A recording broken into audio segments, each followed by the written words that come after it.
Moin Leute, willkommen im Buhlerland. Im heutigen Video geht es um die Anker Make M5 App. Und zwar habe ich ja seit einiger Zeit den Anker M5 3D Drucker und ich wollte euch heute einfach mal kurz zeigen, was man denn eigentlich mit der App machen kann und wie das so im Detail ausschaut.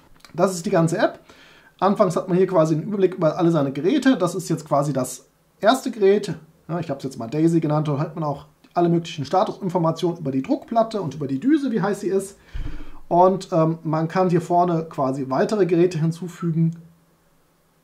Und hier im Nachrichtencenter, falls irgendwelche Benachrichtigungen und Fehlermeldungen kommen. So.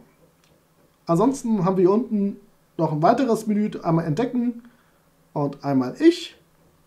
Und wie ihr es hier vielleicht schon sehen könnt, über Drucken kann man theoretisch die Druckmodelle, die auf dem Smartphone, also jetzt quasi in der App drin sind, nutzen, um einen Druck zu starten, oder diejenigen, die halt per USB angeschlossen sind.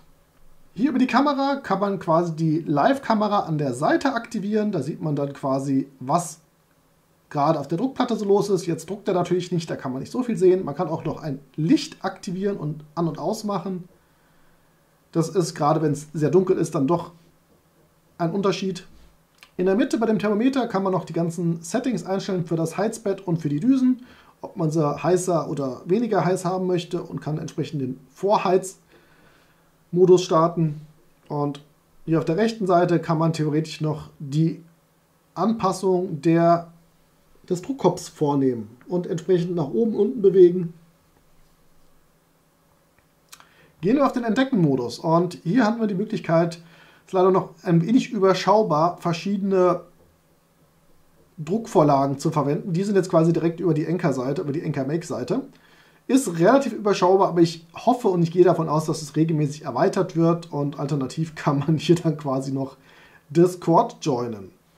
Und unter Ich hat man quasi nochmal sein Profil, und hier ist die interessante Funktion, den Zeitraffer. Und prinzipiell ist es nämlich so, der Anker Make macht eigentlich von allen seinen Drücken auch eine Zeitrafferaufnahme, sofern man es aktiviert hat. Und da geht man drauf und dann sieht es nämlich so aus. Und dann kann man hier quasi so im Zeitraffer-Modus sich anzeigen lassen, wie der Druck vonstatten gegangen ist. Und hier ganz wichtig, das ist alles in der Cloud gespeichert.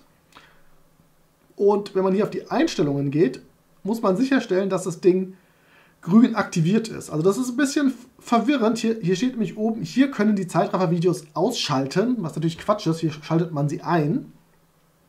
Und wenn man mehrere Drucker hat, kann man entsprechend mehr für den jeweiligen Drucker das entsprechend einstellen.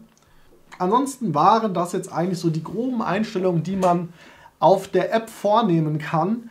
So Sachen wie Filament einlesen, auslesen, das macht man dann alles am Drucker über das Touch-Display dort, und das ist relativ selbstredend. Ich hoffe, das Video hat euch weitergeholfen, und falls ihr Fragen habt, gerne in die Kommentare. Macht's gut. Ciao, ciao.